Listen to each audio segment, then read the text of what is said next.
भारतीय राजनीति की बात हो और गांधी सरनेम का जिक्र ना आए, ऐसा तो हो ही नहीं सकता, है ना। ये एक ऐसा नाम है जो भारत के इतिहास और इसके राजनीतिक पटल पर सबसे गहराई से जुड़ा हुआ है। लेकिन क्या हम इस सरनेम के पीछे का असली ऐतिहासिक सच जानते हैं?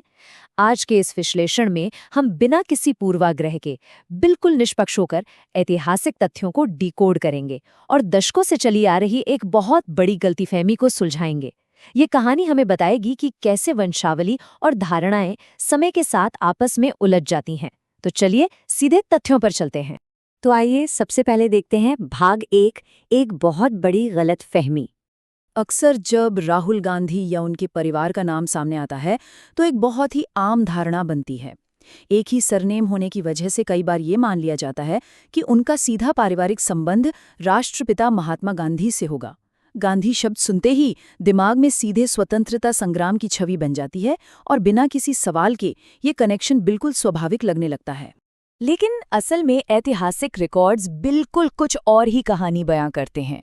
सच्चाई ये है कि महात्मा गांधी के 4 बेटे थे, हरिलाल, मणिलाल, रामदास और देवदास।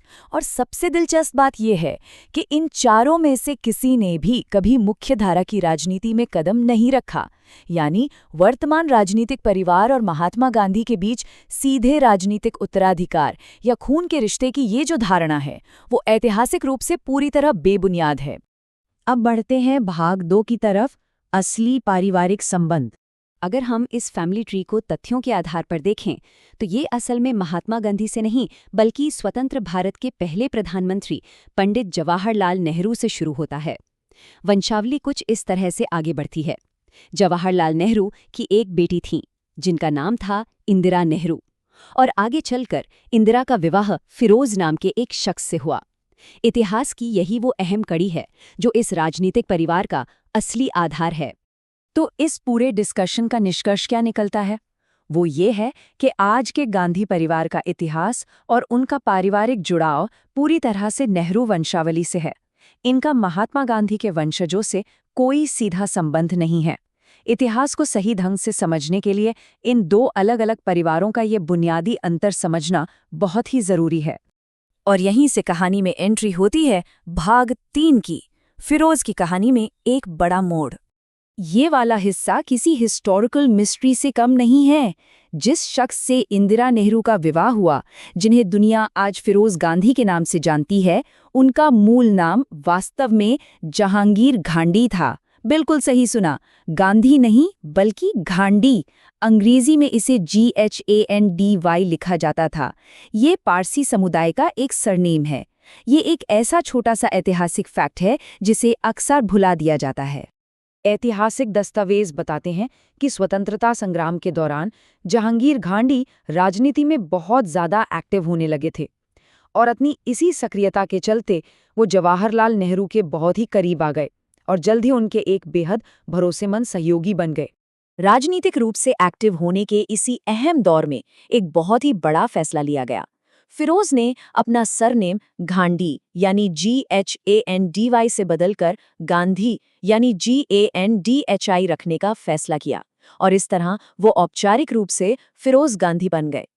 इतिहास के नजरिए से देखें तो यही वो टर्निंग पॉइंट था जहां से आज का सारा भ्रम पैदा हुआ।